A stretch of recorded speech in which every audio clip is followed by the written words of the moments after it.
Hey folks, Tim and Brandon here, and we'll get on with the show here in just a minute, but we wanted to start off by telling you about our friends SeatGeek. Buying tickets online for sports and concerts have always been a little confusing, to say the least. Lots of sites out there, you never know which one to trust, which one to go to. Now, I have an answer for you, and that is SeatGeek. They've came along and created an amazing app and a website that you can go to that makes it easier than ever for fans to buy and sell their ticket. Yeah, it's actually pretty amazing. I was looking just the other day for some Stars tickets coming up in the next couple months of the preseason. And one of my favorite things about SeatGeek, they calculate the price with the fees included up front. That is such a hassle for me with other websites. I'm really glad SeatGeek does it right up front. You know what you're paying, and they give you the great deal score. I wouldn't buy tickets any other way, personally. Let me tell you something, Brandon. SeatGeek's not just for traditional sports or concerts. Maybe snatch up some international tickets for this upcoming weekend. They have them on there. Well, you're in luck, because we have a special code for you here where as long as you download the app, go to the settings tab and add the promo code CENTER, and SeatGeek will send you $20 after you've made your first ticket purchase. Download the SeatGeek app and enter the promo code CENTER today.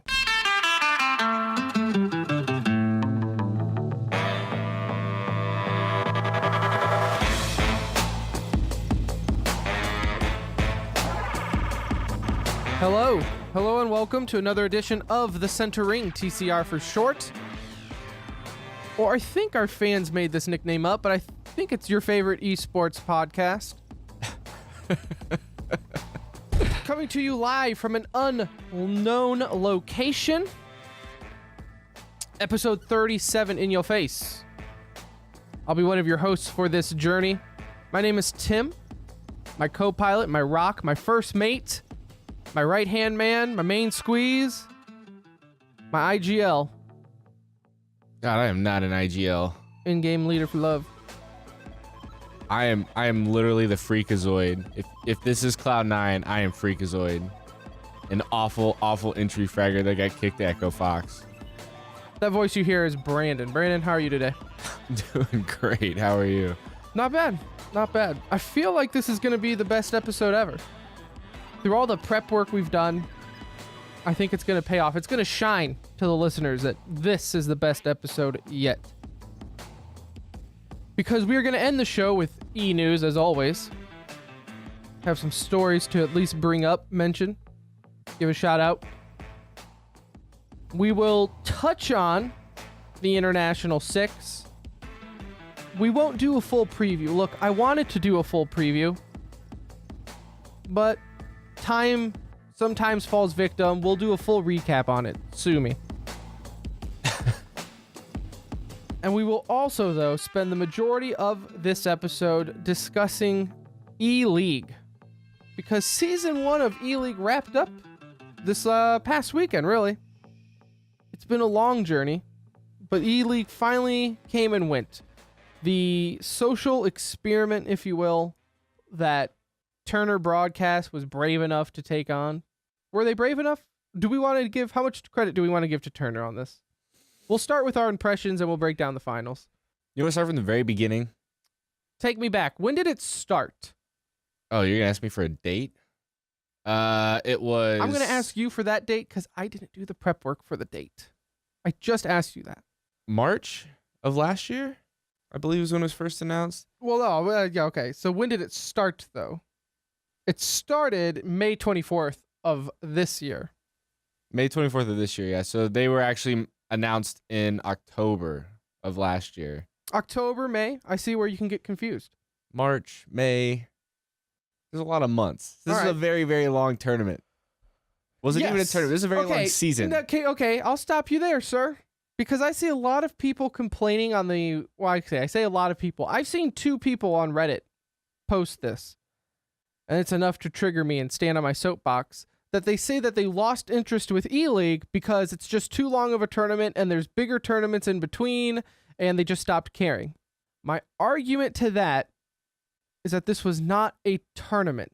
I guess by definition, sure, there was groups and whatever, right? But then anything's a tournament if you really want to look at it. Any season in any sport's going to be a quote-unquote tournament. But this was not a tournament. This was a league. Let's just hold over from, it's classic esports where it was one-off events everywhere. Now it's not that. Now it's not one-off events that you just try to play through, a single group stage and bracket in a day, but everyone still calls it a tournament. And in fact, if the schedule and the powers that be allowed for it, I would actually like to see it extended longer than what it was. I would like to see possibly 2 weeks of each group play. Do you want bigger groups or more matches from the same groups? More matches from the same group. I think that would create more interesting storylines, because that way you have these lower teams and groups playing these top tier teams, and one could argue that that's just feeding the scoreboard, or that could lead to more upsets. Right. Like what if Cloud9 all of a sudden beat Na'Vi in a group stage? That could butterfly effect anything down the road. 1 week of group play, though, you don't really have as much chance for those crazy storylines, and just, I don't know. I like longer seasons, obviously, because the scoreboard and the standings all move around. I just want to see people using the term season so that we can start talking about possibly having the term off season, as in when there's not games going on every single day for 11 months straight. Well, using the word season and making that a regular household thing in esports opens the door for a lot. Like you said, an off season, which apart from league, you really don't see an off season as much. It also opens the door for trade deadline, which we saw firsthand the issues that happens without one, where the second that the season starts, and if you make any changes, you're going to be punished for, where we saw SK and Luminosity fall victim to that. That was a weird situation. I don't even know, given a trade deadline, how you would make a ruling for an entire team swap to that caliber. I know we actually had a listener email us asking, could we go into a little bit more detail as to why SK and Luminosity got punished for their roster moves, but then you had other teams in the league also make roster moves that were not on their sub list originally. And I'm not going to lie to you, listener. We tried doing research on that, and I couldn't find a good enough answer for you. The only thing I could assume is because when they made the rule, they never expected an entire team to swap out. Yes. So this like is, you don't plan for an entire team swap in mid-season. and this is something that the listener brought up. I'm going to get his Twitter here in a second as well for him to give him the exposure, the credit. He brought it up, and it's not something anyone's really talked about, right? And that's because it's a one player swap and people are used to that. B, it's also because it's not LG, who were absolutely destroying everybody in E-League, getting disqualified for it. And C, it's not like SK Gaming, who had this underdog team that, won a match here or there and was suddenly no longer allowed to compete regardless of whether or not they had a roster. To compare the two teams too. So SK Gaming, they were in first place in the league. When it's all said and done and you look at league standings, SK, their current roster, that is number one in the league. So you had the number one team in the league get completely disqualified, which in any other sport, even LCS, that would be groundbreaking, earth-shattering news. Now with Counter-Strike, there's so many tournaments going on that it was big news, but I think people got over it faster than what you would do in a normal, Right.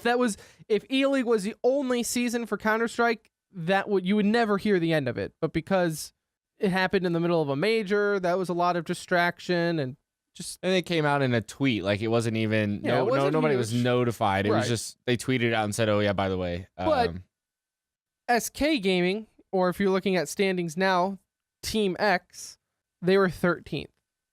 So, you want to look at rosters and was it fair? Well, you had the first place team and the 13th ranked team in the standings get the same form of punishment. But why they got that punishment dealt to them when they said the rules were the rules? We allowed for 5-man rosters and 2 subs. They went over and above, and therefore we have to punish it. I stand behind them standing behind their rules. I don't think you can ever fault someone for sticking with their guns, but when you have other situations, that's when it kind of muddies the water. Yeah, so that whole tip came from, you can find his Twitter account at Eduardo Koji. He actually sent us an email on our little contact form on the website. Anyone can do that. And look, he made the show. Just go to tcr.gg. Send us your questions. TCR.gg. I would love to do more Twitter and listener response segments. Yeah. Of course, in the E-League general rules, they have that nice little disclaimer rule in there that says, like, the E-League commissioner has, final say on all rules. But Eduardo also brought up the fact that CLG was one of the teams that signed the petition that may or may not have had any effect on E-League's decision. Officially had zero effect on their decision because, it was the rules. But CLG is a team that signed that petition and then clearly changed the roster well after the deadline to submit the rosters before E-League started with their 2 subs. Well after that happened, they changed JDM out for Kusta, and we're still allowed to compete. And honestly, I don't have an answer. I don't. Other than the fact that the only thing I could think of is because it's a full roster swap. Yeah. And you don't think of that to happen. I just hate it because everybody was like, well, these are the rules and this is what should stick by. But then you have this, right? Maybe it was even a case of foot and mouth where they tweeted it out. And at that point, they could not go back on their word. Right. Like, you can't. The worst thing, and it would have been more damaging to E-League. Honestly, it would have, in the long run, if they made this ruling to kick out SK and LG, everyone freaks out, and then all of a sudden, a week later, they go, sorry, Cloud9 and Gambit, and Renegades, everything's back to normal now. You guys go back to not being in the tournament, right, and we can have these guys back in, and sorry, we'll just swap organizations and rosters and be happy. And, I'm glad they didn't do that. I said that when we first talked about it. I was glad they didn't, because I didn't want this big league to be pushed around by whatever whim the community happened to be on at the time. You can't have your league ran by what Twitter says. Yeah. So that's all I have on that. But moving on, so you had that drama. By the end of it, I felt like people were okay with it, right? Didn't matter. We'll get to the finals, but obviously the finals are no spoilers, so we can kind of talk about them. Didn't matter at the finals. I can promise you, when I was watching VP and Navi, or VP and Fnatic, not once did I think, man, this just isn't right. LG this should isn't be right. here. LG, SK, where are they? Not once did I think that.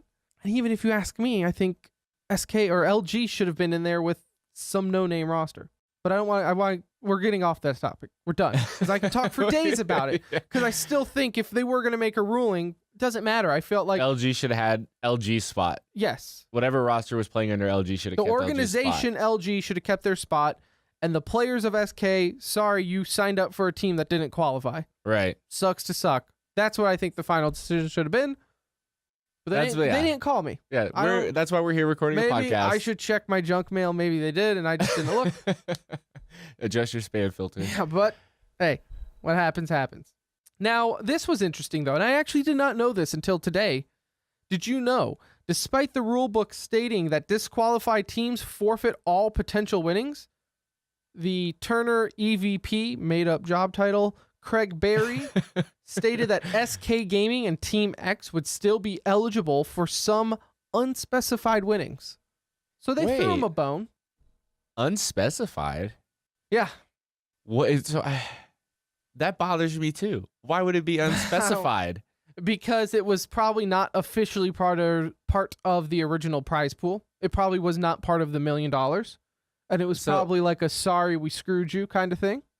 So where is their portion of the prize pool going? Because know. Liquid got what was it, $30,000 for finishing in like the last spot you can finish. Liquid, Selfless, NRG, Team Solo Mid, Echo Fox, and Complexity Gaming. Wow. After reading that off, how Liquid. That is not. That was an awful showing in E-League. Season 1 E-League was something to forget. Liquid will turn the page on that one. Wow. They got 30,000 though. You're right, for getting basically all tied for last place. So did Optic Gaming and Dignitas. So I don't know. That's such a weird gray area too, because the spot belongs to the organization, but the prize pool typically goes to the players. Dude, I couldn't even begin. Couldn't even begin to tell you how that worked out. Oh my goodness. This is why I want stability, like rosters that last for a full season and then change in the off season. Or at least have a trade deadline in the season. Yeah. Like, how hard would that be? I don't know. Season 2 is official. That is happening. But there's been no official word on when. And I really hope that it's not like 2 weeks from now. Like, Right. yeah. Let's give this some time to breathe. All right. Props for not doing an all-star game. I appreciate that.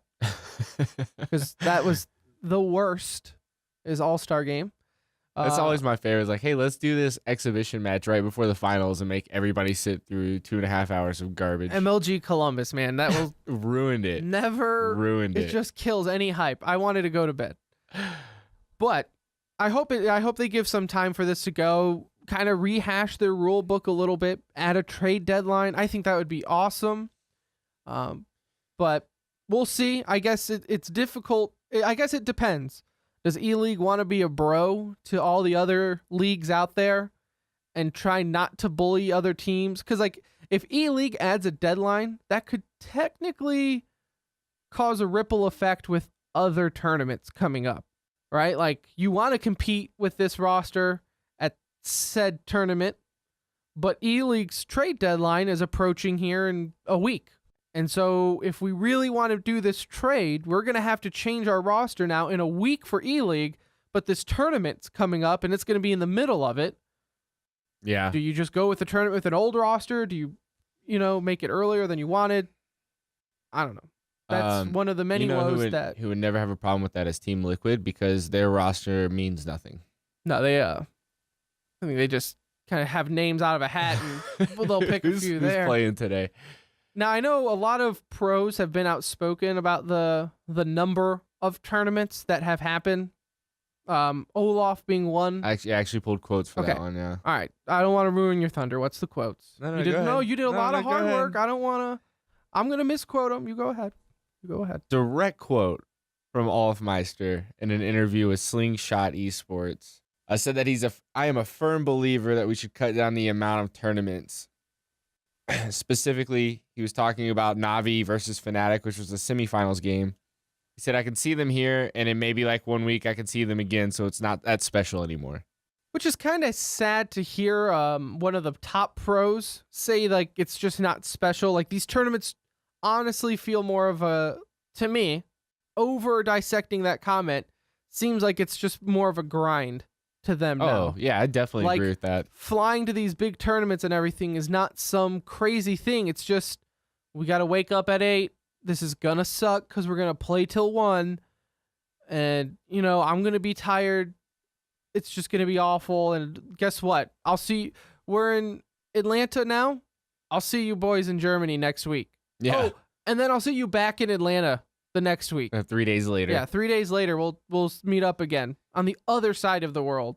Yeah, and for the viewers, I mean, I think you've said on one of our previous episodes that it's not special to see teams go up against one another anymore because you see them all the time. Yeah, this is not, I mean, don't get me wrong, props for Olaf for saying that, but pro saying this is not something new. Like, we've been saying it on this show for a while now, that there's just way too many tournaments that are all trying to get the spotlight on Twitch, and by doing so, they make these ridiculous prize pools or invites for players and teams, and how, like, I saw one suggestion on Reddit saying, well, then maybe the pros, like Fanatics and Navis and all these big teams, like top premier level teams, don't go to these tournaments.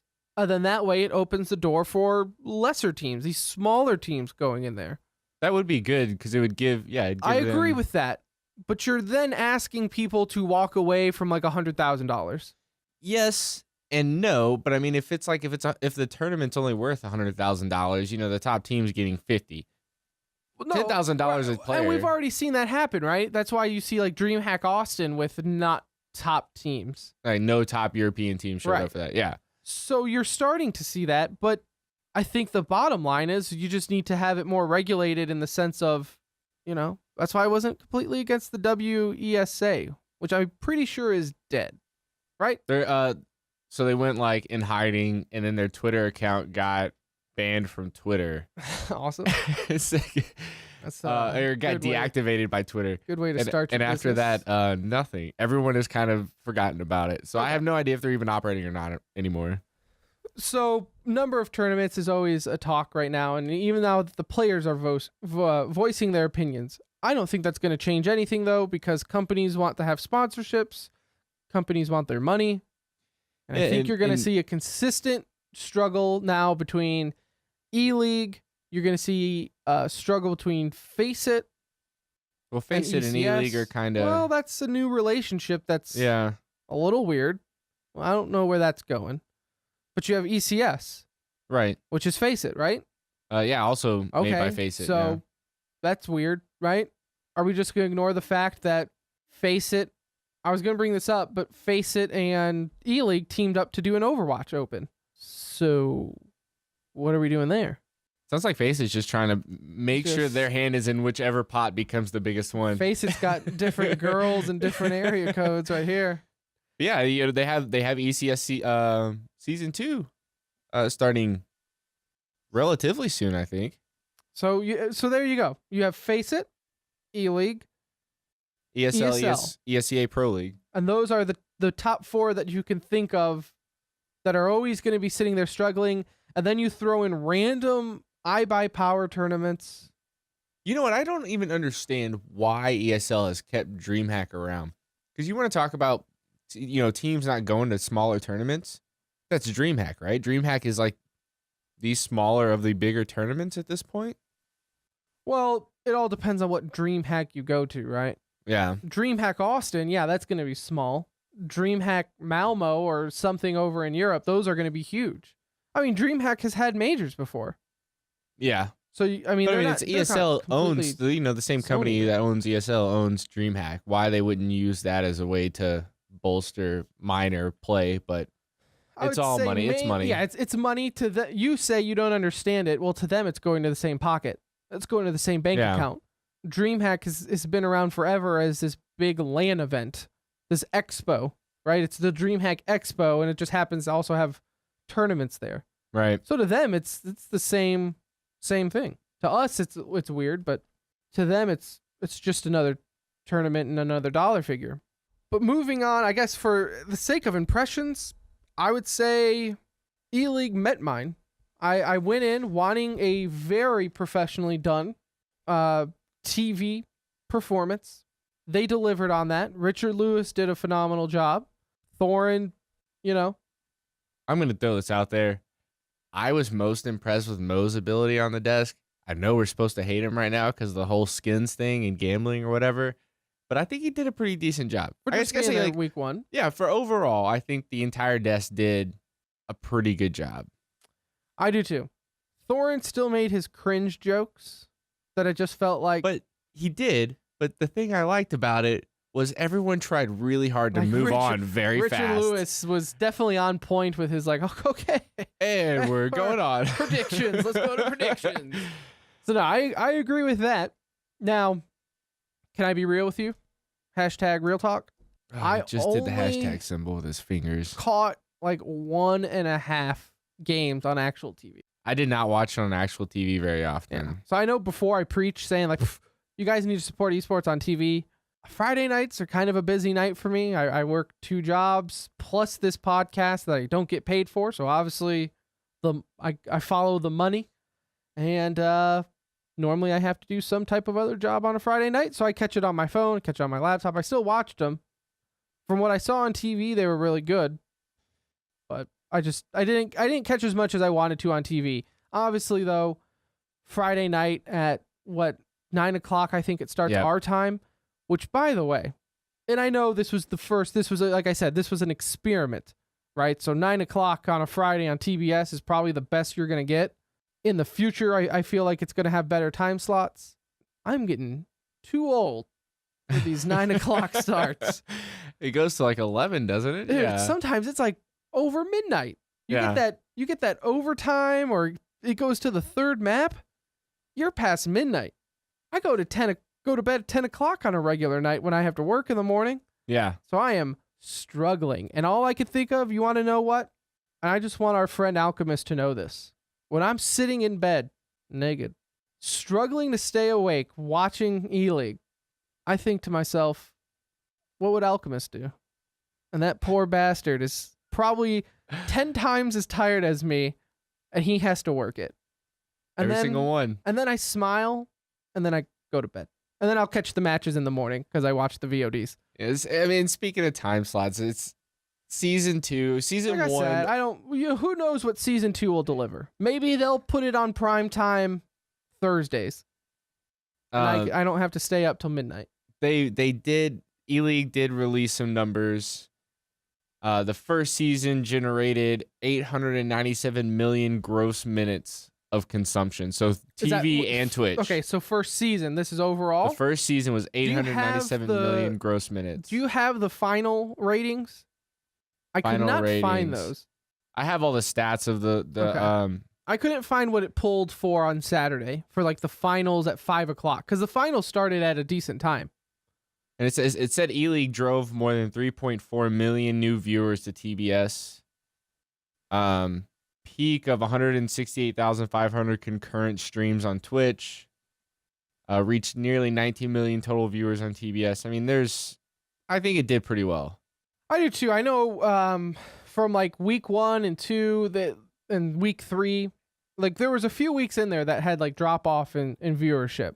And that's when a lot of people, like that's when I saw after not the semifinals, but the week before semifinals, whatever week that was.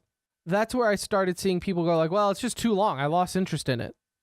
Which to me doesn't make any sense. Like if you're a fan of the sport, right? You're a fan of Counter-Strike. Why would you get less interested the better the competition got? Like you got less interested as we got into the playoffs? I wonder if that's an effect of do you just enjoy regular season? I wonder if it's an effect of the fact that most of the tournaments last a weekend, like a single weekend. Well, but it's like I think it's more of effect of people not realizing what they're watching. Yeah, they're not realizing it's a season, and each week you have a group. Not, yeah, you're right. There's not going to be a winner decided this week. Who cares? Yeah. Like, do you watch football all through the regular season, and then you get to the Super Bowl and think, meh, kind of out. Kind of done with this now. No, it doesn't matter. Let me tell you what. I'm a fan of the Detroit Lions. They have never once been in a Super Bowl. I can promise you I have never once missed a Super Bowl.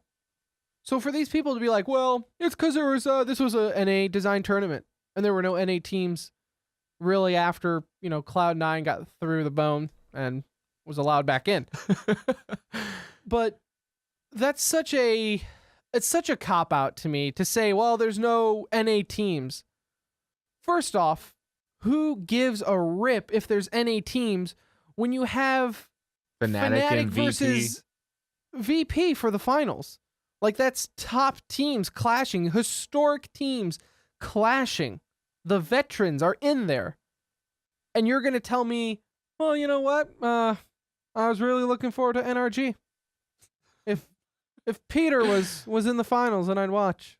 Like, if Shaq was up there hyping him up, right? Yeah, I'd be in. If only if Selfless made it. Damn it! Like, no, don't give me that. Don't give me that you're bored with it. If you're bored with it, then maybe Counter-Strike and esports is not the game for you, right? Yeah. I mean, it's one of those things. Like, I don't know. Maybe stick with your weekend tournaments, but I don't watch Counter-Strike to see a result in a couple of hours. I watch it because I enjoy the game. You're so weird. I don't understand you. Right. Heaven forbid if I want to see it drawn out and have storylines and dramas throughout the season.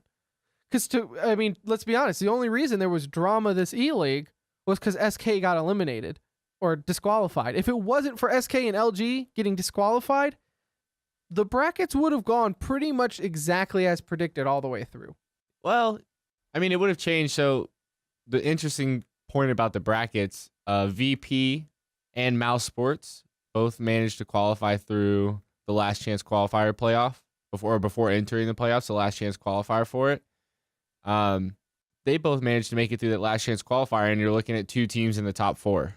Don't know if that would have happened if LG was there. Probably wouldn't have seen Mouse Sports participating. I mean, you still would have, though, right? Looking at the brackets, I don't think Mouse Sports would have touched LG all throughout. You had in the last chance bracket, you had Mouse Sports play G2, then FaZe, and then that's how they got out. The really only team it affected was Renegades, because Renegades joined in, beat Flipside, then got dominated by VP. So VP would have been the only one in threat of that change. If I'm reading the brackets correctly, which take with a grain of salt that anyone can read these brackets correctly. So, I don't know. I was going to make another soapbox point, but I forget it. Why don't you make a point, and I'll think of what my point was as I pretend to listen.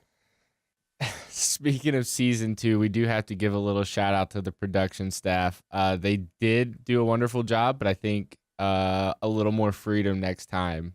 They're learning how to broadcast an entirely new game, right? But I think they did a pretty good job. We were told we needed to give a shout out to Mr. Helium, or AKA Joey, on his replay producing stuff that we didn't even get to see because it was so advanced. So there is hope for season 2 that it will be more engaging. We didn't get to see because sometimes you do a lot of work and it doesn't happen, right? That's live TV for you. That's live production.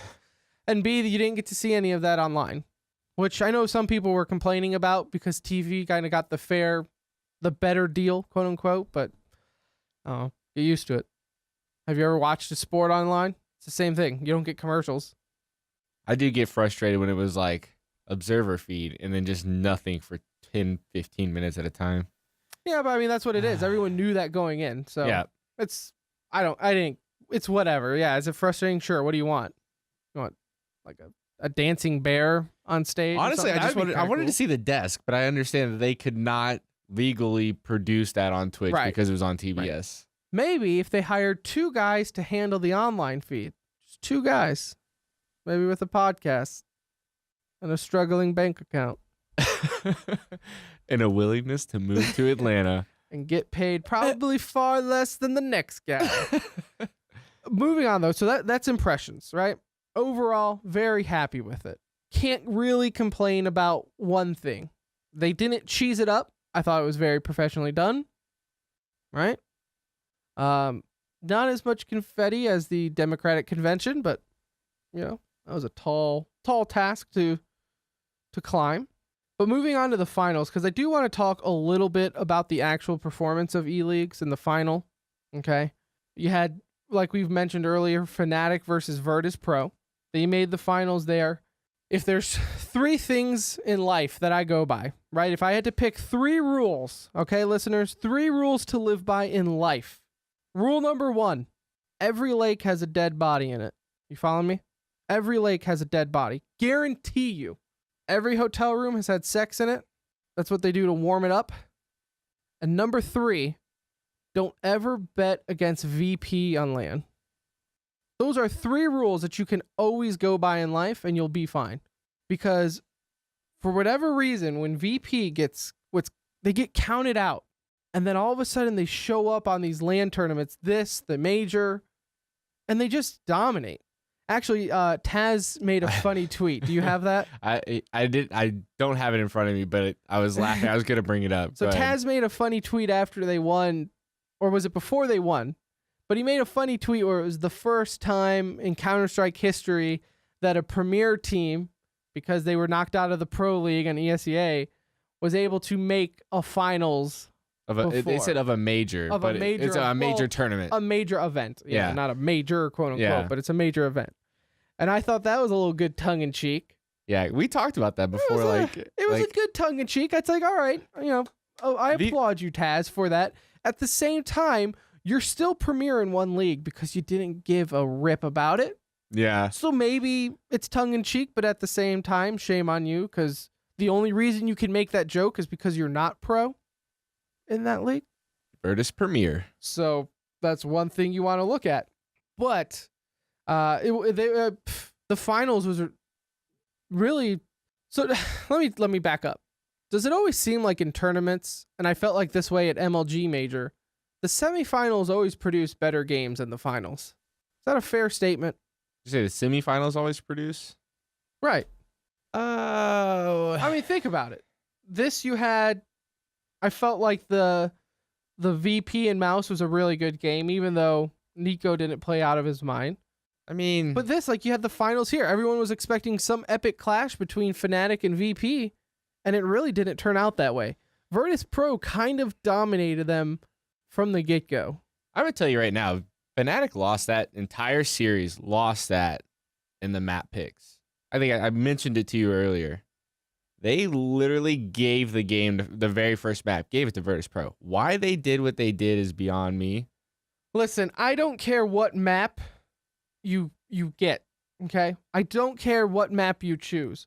When Olafmeister goes 9-21 on that map with only a 42.5 average damage per round, you're not going to win.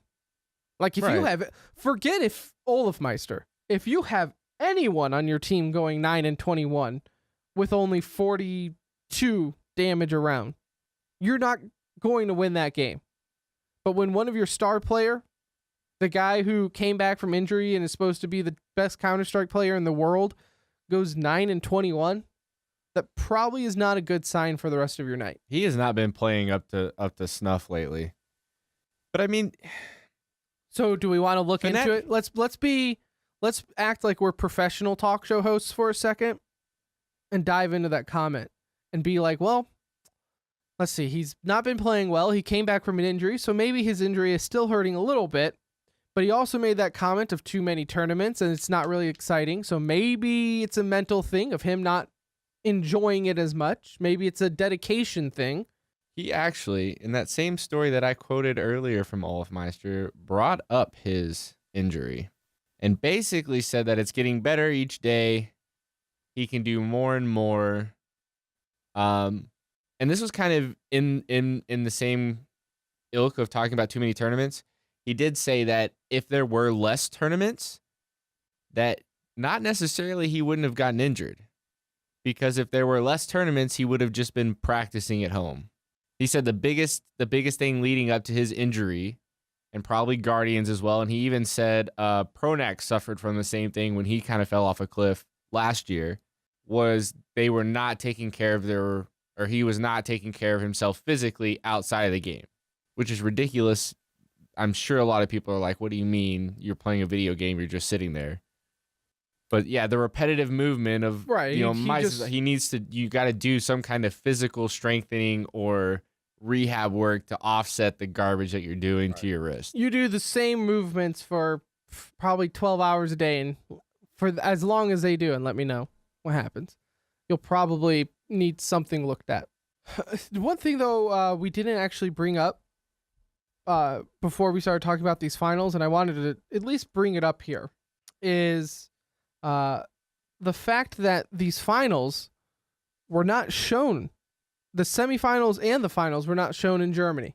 Reason being is actually Jacob Wolf from ESPN, he didn't break the news, but he wrote it, that, let's see here, he said today, Freaks for You, which is a gaming marketing company in Germany, announced here, released a statement to 99 Damage, which is a big German Twitch channel, that basically E-League and their shows are getting pulled from TV networks in Germany, mainly being just because the recent terrorist attacks and everything there. I'm assuming they felt like there.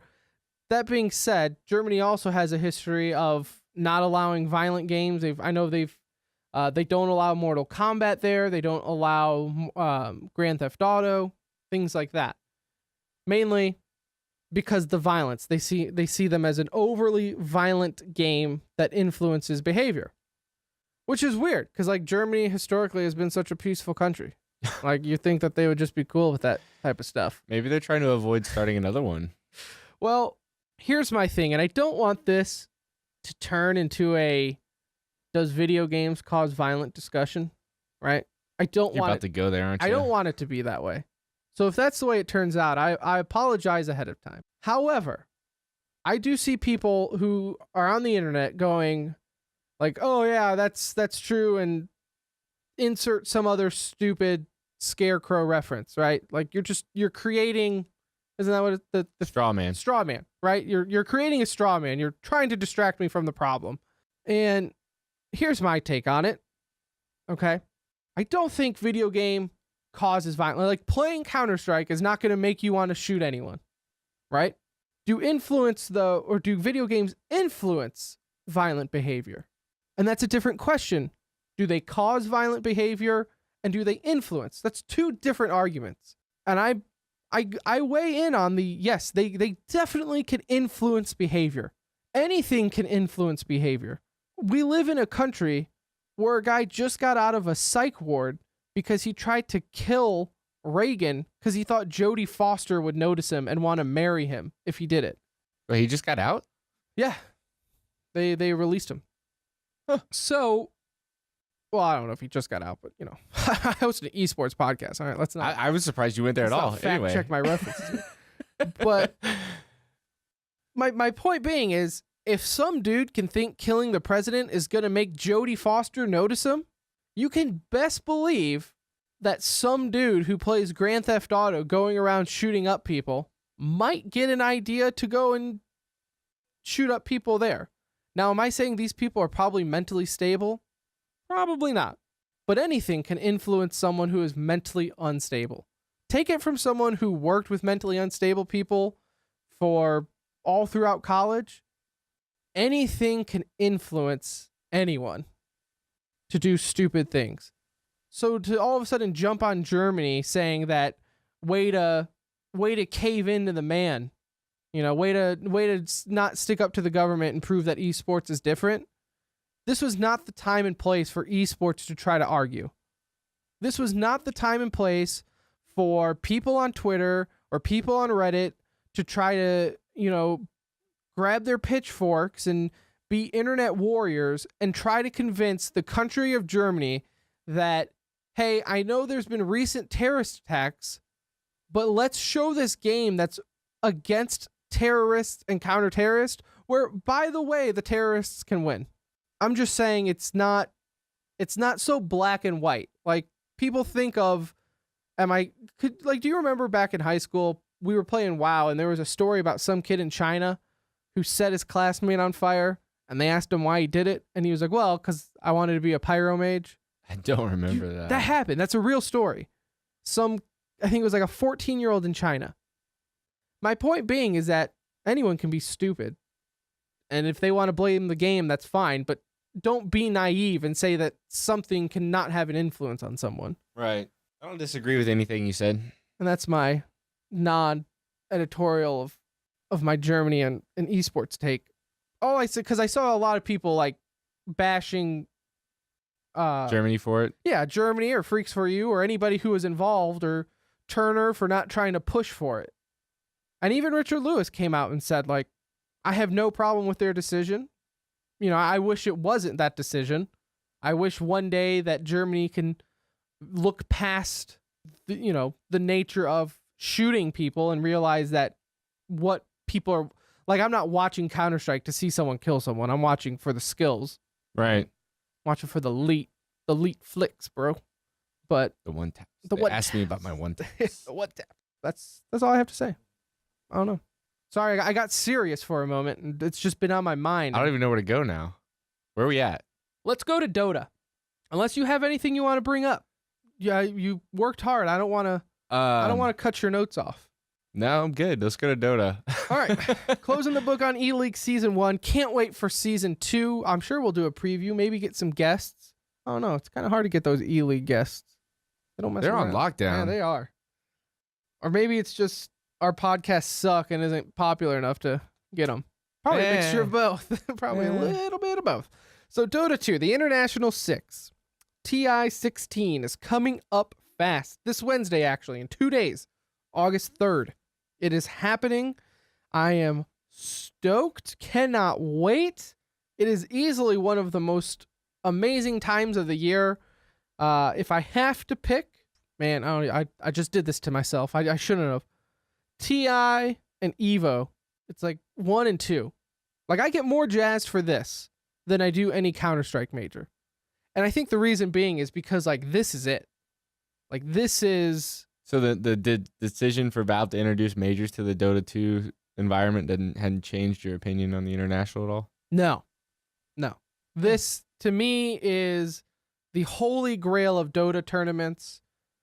It's just ran pretty flawlessly. No one ever really complains about it. It's ran really, really smooth. And I don't think, in fact, I think that the majors that Valve added helps it because you see these build-ups, right? Now we have storylines like, oh, OG is a defending champion. EG is a defending champion. Can they defend their majors? Because now this is the international. This is where the big boys come to play. Valve is actually reducing the majors by 1 after this international, so there'll be 2 instead of 3. Why would they do that? Too much? I guess they're trying to make sure that they don't water down the international. So there'll be like a spring and a fall major, and then the international. I don't know how I feel about that. I'll get back to you on that one. Right? Because I liked the number 4. I felt like 4 was a good number. That's just me. Anyway. Or maybe they're thinking about giving Counter-Strike an international. I don't think they're gonna do that. I don't think so either, because I think those are 2 different teams that we don't understand what happens behind closed doors. As far as my understanding goes, is that each game has its own team that does everything. Like for Valve, yes, is the company, but 2 completely different. That's why you have stickers that go directly to the teams in Counter-Strike, and the international has the crowdfunding. That's why you prize have pool. Transparency, and you know what the hell's going on, and what the hell are you doing, Valve? Give me something. Oh, you gave me an R8 that can one-shot me from across the map. Thank you. New gun sounds, reload sounds that make no sense. Thank you. That's what we wanted. That's what we wanted, though, right? We said, Valve, please fix the gun noises. It's just the immersion is getting ruined right now. Anyway. Crowdfunded Dota. And I think that's another reason why it gets me so jacked up. Like, the amount of money that these guys are playing for is insane. Like, I looked it up here. I have it here. Basically, you can get dead last place and still make, let's see, looking here, an E-League. All right. So if you got 3rd and 4th, Mouse Sports and Navi in E-League, Mouse Sports walked away with 70,000. Navi walked away with 60. That's 3rd and 4th place. Right.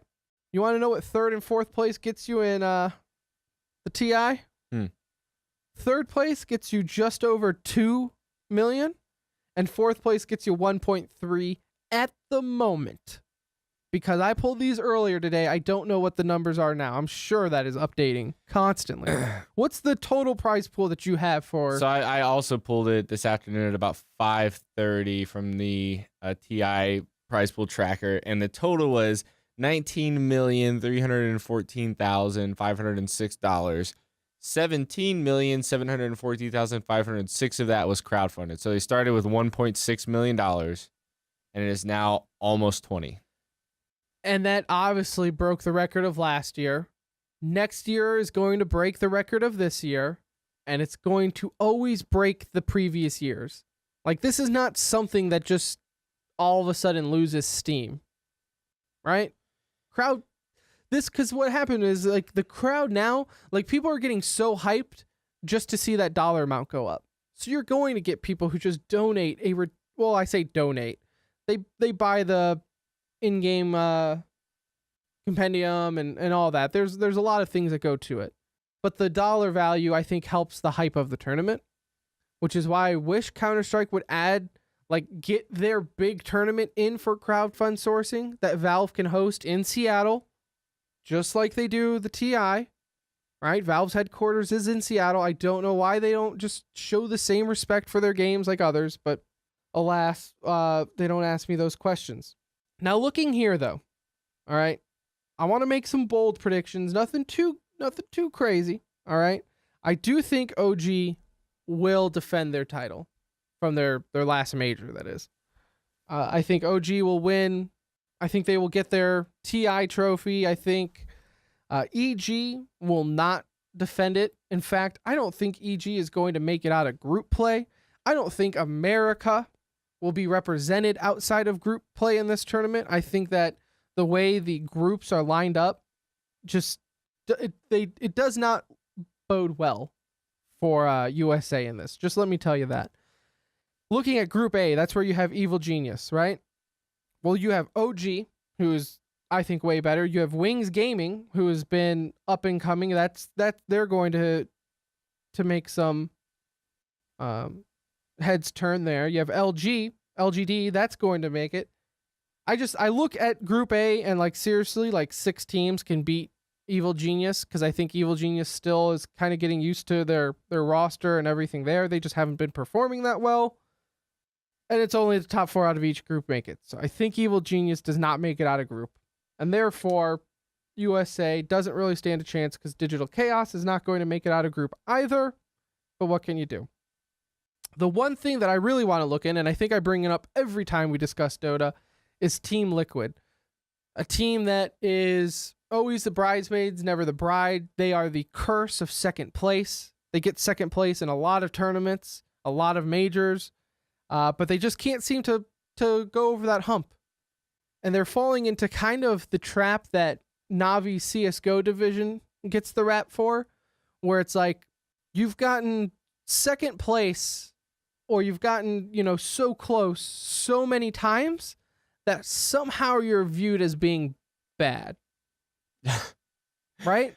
Like, I totally see that. Saying? Like, everyone looks at Navi and nobody thinks great team. They think of perennial failures. Right. And it's a weird thing. These people are literally making a living off of finishing in second place in these major tournaments. Like, Liquid could get second here and still walk away with 3 million. A little over 3 million. But if Liquid all of a sudden makes it to final and lose again, that's all they're going to hear is, Liquid, they just can't finish it. They suck. They need to switch their roster up. And it's just, you want to beat your head into the door when you have people calling for these roster moves or saying that they're bad because they get second place. It's so funny how we view that. Like, think of like the Buffalo Bills in the NFL. They made the Super Bowl 4 years in a row, never won it, and they're like laughed out of stadiums for that. I mean, they did make the Super Bowl though 4 years in a row. I see the humor in not winning it, but I mean, if you told me, hey, look, you're going to be on a Dota 2 team, but you're never going to win it all, you'll always become second place, I'd probably be okay with that. Well, yeah, when second place is pumping out how much money? 3 mil. I would be okay with that. And then my enemy for this tournament is Team Secret. Mainly because they have Arteezy on it, and I still have a bad taste in my mouth the way Arteezy handled the whole leaving LG, joining Secret, going back to EG, and then going back to Team Secret. Every tournament needs an enemy, and Arteezy is just going to be my enemy. That's all. Yeah, I remember going through that whole situation. The thing that upset me the most about it was the fact that because they switched players so many players so quickly, they had to go through the qualifiers. Yes. And it's like, come on, dude. You literally just took 2 spots from a team that probably could have used right, no, that $96,000 last place is going to get. But no, Team Secret and Evil Genius, you are correct. They earned their spot here through qualifiers. So good on them. Good on you guys for surviving qualifiers. But yeah, again, I think OG is gonna. Every time I watch them, they just dominate. So I think OG is going to win this. Team Wings, maybe. Wings you might see them in Wings Gaming, but I think OG will be able to handle anything that they throw at them, especially Newbie. And Newbie's China's top team that you really don't see much out from either big Chinese tournaments or internationals. You don't see them at the little ones, so Newbie is always interesting to see, but I think OG will be fine. But we will definitely discuss it, and you are actually going to watch some of it, right? You're not big into Dota, let's be honest. Your silence during this whole preview I'm not. Told the listeners that you're not big. I got the groups up, and I know 3 names. Okay, so we will watch. You will watch. They have a noob stream, right? Oh yes, that's a good thing to bring up. And honestly, I watch the noob stream still just because it's slow. Yeah, it's just informational, I guess. I don't know. Less yelling. Go to Twitch. When the international's going on, there will be a noob stream for people like me where And they will explain everything. Everything. All right. There will be no stones unturned with that stream. They do a really good job of everyone watching. And then if you're like, God, I know this stuff, then all right, just go watch the other one. Go to the deep end. Yeah. Go ahead and jump into Go the watch. 6 I think foot. typically Toby 1 is doing the more senior, the what's skiing, like when you go to the big boy hill. I just know bunny slopes are for the. All right, no, I don't know. I've never been skiing, so I'm not as. We don't rich have as you. snow in Texas. So yeah, so you'll watch it. We'll watch the finals. We'll come back, and Brandon will give his pro analysis breakdown. I feel like you're just publicly Yeah. shaming me on the podcast, Hey, so I'll man, actually do Look, it. there's a lot of people who know more about Dota 2 than I do. I like it. But moving on, let's move on to the e-news. All right, we have a handful of stories here. So why don't you start us off? LG has actually been in the business of signing new rosters. One of them being the LG CS:GO. Luminosity. Yeah, that's what I'm saying. They also signed an Overwatch team. Oh, okay. Oh, so you went next level on me. Okay. Luminosity signed the European Overwatch roster to Strong with a K. Or no. Anyway, they were currently on GoSu Gamers. They're ranked number 5 in European and number 10 in the world. They just signed them to participate in what I assume is going to be similar, Face It and E-League's Overwatch Open. Those tournaments are quick. Well, so what it is, it's each week is a qualifier for the main one. Right. So like this week, you had on the EU side, Rogue took out Reunited. But that's just for that week's qualifier. Next week, I believe Reunited can play again and qualify in that week's qualifier. Really? Okay. I'm pretty sure that's how it works. And then so for North America side this week, you had Cloud9 defeating LG. So next week, LG, I believe, will have their chance to come back and try to qualify yet again. Because see, in week 1 qualifier, Envious did it. So I'm pretty sure that's how they got it. Don't quote me. I didn't care enough to research it. I'm pretty sure that's how they do it. That's off the top of the dome. All right, go ahead. So you have 4 weeks of qualifiers, and then that's when the actual open starts. Yes. Also, you have, let's see. Oh, actually, so I was watching Esports all week and everything, looking at my Twitter feed. All right. If I were to tell you to guess the year, all right, I thought I took a time machine and passed 10 years ago. Because in my Twitter feed, you had MLG tweeting about Gears of War. There was a Halo tournament and a Rainbow Six World Tournament this weekend, all on my Twitter feed. That is like OG that's 2005. That is old school 2005, 2006 MLG. I was like, wow, what is going on where Gears of War, Halo, did you just and lean Rainbow. back in your chair and you're like, dude, I watched it all. Well, okay. I watched some of Gears of War because that's still Gears of War. They don't change that. Halo 5, it's not the Halo I grew up and loved, but I can follow it. I get it. Capture the flag. Rainbow Six Siege, it's not the same, man. I've seen people play that game. Same. I don't understand how anyone ever considered it being, or still considers it being a competitive game. I don't know. I watched it, and this dude's machine gun had a shield on it, and I was like, I'm done. Yeah. Back when we were semi-pro in Rainbow Six Vegas, if you wore any type of body armor, we laughed at you. You move so freaking You were slow. laughed if you used any type of armor. That's when we could publicly shame you, and that's how we held the community together. Other than that, that's really all I have for e-news, my friend. I figured you were going to bring it up. LG CSGO signing a new Brazilian roster. Used to be known as Winouts, including Knack, Bit, Destiny, PKL, and YEL. Yes, and you did bring up that's Brazilian. Yeah, they are Brazilian once again. LG is hoping they can probably dig into the same talent pool a little bit. I liked the fact that they kept the Brazilian theme because that's where their fan base was, right? You have half the country of Brazil is wearing LG jerseys. Yeah, that way they don't have to go buy new ones. This makes completely sense. And if anything, now it's like, all right, who are you going to go with your homegrown feel of being an LG fan, or are you going to jump bandwagons and go to SK Gaming? I encourage everyone to still support LG. Don't support SK. They're the Trumps of CSGO. They just bought their wins. They didn't earn them. Anyways, are we done? Yeah, Twitter's. You got to do Twitter stuff now. This is your job, host. Well, see, I'm just a talent. You can't do two things at once. So when you look at your phone, I'm just a talent. You get lost. You can follow us on Twitter. Yes, you can follow us, the show, on Twitter at The Center Ring. You can follow me on Twitter at Pirate Mushroom, and you can follow Brandon on Twitter at BrandAnyNew. I hope you liked the show. Episode 37 of The Center Ring, TCR for short, is in the books. Check us out on the website, www.tcr.gg.